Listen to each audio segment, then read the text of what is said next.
بسم اللہ الرحمن الرحیم اللہم صلی علی محمد وعلی آل محمد کما صلیت علی ابراہیم وعلی آل ابراہیم انک حمید مجید اللہم بارک علی محمد وعلی آل محمد کما بارکت علی ابراہیم وعلی آل ابراہیم انک حمید مجید۔ السلام علیکم۔ All about clinical psychology and economics YouTube channel پر بہت سارا خوش آمدید۔ نیکسٹ میری ویڈیو جو ہے وہ چیپٹر غیبت ایموشن اینڈ سینسیشن چیپٹر ہے، اس کا میں لاسٹ تقریباً یہ پوائنٹ ہے جو شیئر کر رہی ہوں آپ کے ساتھ۔ یہ ہے جی غیبت کے رد عمل، ریئیکشنز ٹو فرسٹریشن۔ میری ویڈیوز جو ہیں ان سے سائیکالوجی کے تمام سٹوڈنٹس، وہ کسی بھی سائیکالوجی کے ریلیٹڈ پوائنٹس ریلیٹڈ شعبے سے جڑے ہوئے ہیں، وہ سب فائدہ اٹھا سکتے ہیں۔ کوئی بھی اسٹوڈنٹ ہے سائیکالوجی سے جڑے ہوئے، وہ سب ان ویڈیوز سے، میرے چینل سے فائدہ اٹھا سکتے ہیں۔ کوئی بھی انفارمیشن چاہیے، کچھ بھی آپ پوچھنا چاہتے ہیں، کوئی کنفیوژن ہے تو آپ کمنٹ باکس میں کمنٹ کر کے مجھ سے پوچھ سکتے ہیں۔ تو پریویس ایئر پیپرز جو ہیں شارٹ کویشچنز، وہ بھی میرے پاس اویلیبل ہیں، اردو اور انگلش دونوں میں سالو کیے ہوئے ہینڈ ریٹن نوٹس، اور پی ڈی ایف میں بھی آپ کو مل سکتے ہیں اگر آپ کو ارجنٹ چاہیے تو ریزنیبل پرائس پہ آپ کو مل جائیں گے۔ بہت محنت سے بنتے ہیں، اور جو کوئی خود بنانے کی کوشش کر رہا ہو اس کو پتہ ہوگا کہ how much difficult work is this. تو چلیے اسٹارٹ کرتے ہیں۔ غیبت کے رد عمل، ریئیکشنز ٹو فرسٹریشن۔ سب سے پہلے ہم پڑھیں گے اس کی جو ڈیفینیشن ہے، سمجھنے کی کوشش کریں گے کہ غیبت کے رد عمل ہوتے کیا ہیں۔ غیبت کی صورت میں فرد پر اضطراب کی کیفیت چھا جاتی ہے، یعنی ڈپریشن ٹائپ اس کو کہہ سکتے ہیں۔ فرد تناؤ یعنی سٹریس، فشار، ڈپریشن اور مایوسی کا شکار ہو جاتا ہے۔ احساس ناکامی فرد کی کارکردگی کو متاثر کرتا ہے۔ غیبت کے نتیجے میں دو طرح کے رد عمل پیدا ہوتے ہیں۔ اب ہم یہاں پہ غیبت کے رد عمل پڑھ رہے ہیں نا، تو ہم اس کے نتیجے میں، غیبت کے نتیجے میں پیدا ہونے والے دو قسم کے رد عمل ہوتے ہیں۔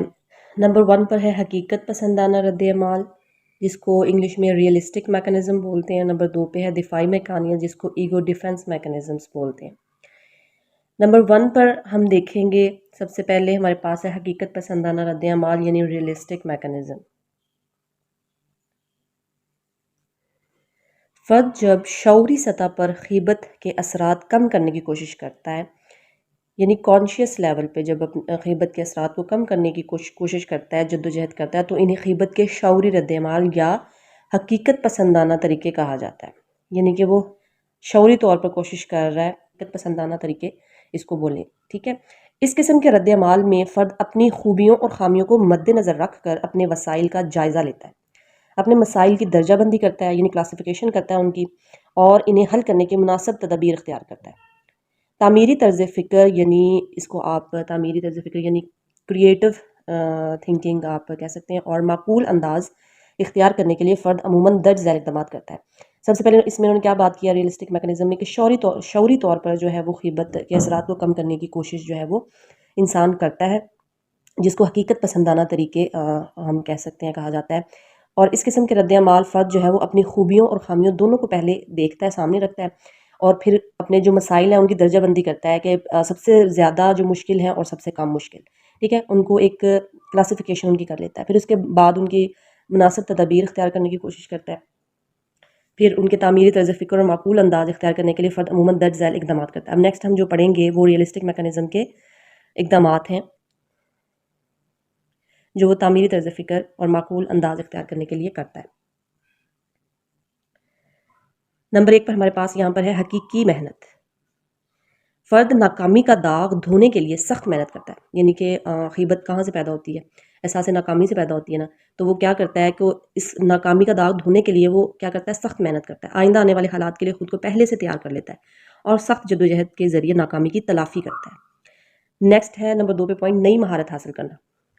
اس میں کیا ہے کہ فرد غیبت سے بچنے اور اپنا معیار برقرار رکھنے کے لیے، اپنی عزت کو برقرار رکھنے کے لیے حالات کے تقاضوں کے مطابق خود کو ڈھالتا ہے، یعنی جس طرح کا اس کا انوائرمنٹ ہے یا اس کے سرکمسٹانسز ہیں، حالات آس پاس کے جس طرح کے ہوئے ان کے تقاضوں کے مطابق اپنے آپ کو ڈھالنے کی، یعنی فلیکسیبلٹی ہوتی ہے نا، انسان جو نارمل انسان ہے اس کے کردار میں فلیکسیبلٹی ہوتی ہے، وہ جس طرح کے حالات ہوتے ہیں ان کے مطابق اپنے آپ کو ڈھال لیتا ہے۔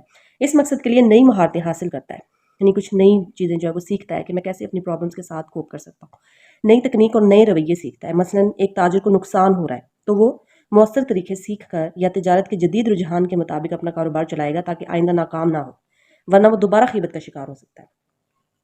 تو نیکسٹ ہمارے پاس پوائنٹ ہے نمبر 3 پہ، صورتحال کا دوبارہ جائزہ لینا۔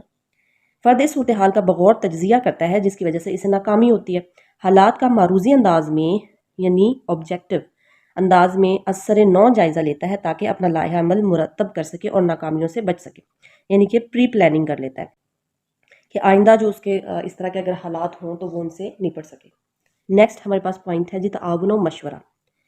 غیبت سے نکلنے کے لیے فرد دیگر افراد کے ساتھ تعاون کرتا ہے، دیگر یعنی دوسرے افراد جو ہوتے ہیں اس کے علاوہ ان کے ساتھ تعاون کرتا ہے اور خود بھی اہم لوگوں سے مشورہ کرتا ہے۔